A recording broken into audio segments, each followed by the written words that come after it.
ప్రైజలా దేవుని నామమునకు మహిమ కలుగునుగాక. ఈ సమయంలో దేవుడు నా హృదయంలో పెట్టిన మాటను మీతో కూడా పంచుకొని మిమ్మల్ని వాక్యములోను, అభిషేకములోను, విశ్వాసములోను, భక్తి జీవితములో బలపరచాలని ఇష్టపడుతూ ఉన్నాను. ఈ వాక్యము నేను మలేషియా కులాలంపూర్ ప్రాంతముల నుండి మీతో కూడా మాట్లాడటానికి దేవుడు నాకు కృపను అనుగ్రహించినారు. అందుని బట్టి నేను దేవుణ్ణి స్తుతిస్తూ ఉన్నాను. ఎక్కడో దీన స్థితిలో ఒక పేద కుటుంబంలో పుట్టిన నన్ను దేవుడు ఈరోజు ఈ స్థలములోనికి తీసుకొని వచ్చి మీతో కూడా వాక్యాన్ని చెప్పటానికి, మీతో కూడా పంచుకోవటానికి దేవుడు నాకు ఇచ్చిన ఈ గొప్ప ధన్యతను బట్టి నేను దేవుడిని ఎంతగానో స్తుతిస్తూ ఉన్నాను. ఎందుకంటే మనల్ని ఆయన ఉన్నత స్థాయిలో చూడాలని వాక్యం సెలవిస్తుంది.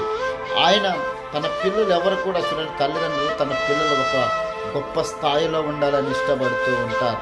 అదే విధముగా మన దేవుడు మనము దినదినము ఎత్తైన స్థలములోనికి మనము వెళ్ళాలి అనేది దేవుని యొక్క హృదయంలో ఉన్న వాంఛ.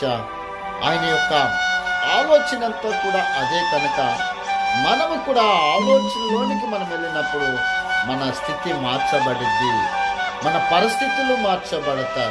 ఈరోజు నీ స్థితి మొదటి కొద్దిగా ఉంటుంది, కానీ తుదకది మహాభివృద్ధి పొందిద్ది. దేనిని బట్టి దేవుని యందు సంతోషించు, దేవుని నమ్ముకో, ఆయన యందే విశ్వాసం ఉంచు, ఆయనకు నువ్వు ప్రార్థన చేయి. నీ పరిస్థితులు మార్చబడాలి అంటే, నీ అప్పులు కొట్టివేయబడాలంటే, నీ పిల్లల జీవితం బాగుపడాలంటే, నీ యొక్క కుటుంబంలో సమస్యలన్నీ తొలగిపోవాలంటే నువ్వు యేసయ్య దగ్గరికి రా. ఒకవేళ ఈ వాక్యం వింటూ ఎన్నో బాధల్లో, కన్నీటితో, దుఃఖంలో నువ్వు కృంగిపోయిన స్థితిలో నువ్వు ఉన్నావేమో, ఎంత మాత్రమే భయపడవద్దు. నిన్ను ధైర్యపరచటానికి ఈ మాటలు నీ దగ్గరికి వచ్చినాయి. అలనాడు అరణ్యంలో ఉన్న యోహాను యొద్దకు ఎలాగైతే వాక్యం వెళ్ళిందో అదే విధంగా ఈరోజు ఈ యొక్క లైవ్ ప్రోగ్రామ్ ద్వారా ఆ యొక్క వాక్యము ద్వారా నీ దగ్గరికి వస్తుంది కనుక నువ్వు భయపడవలసిన అవసరం లేదు.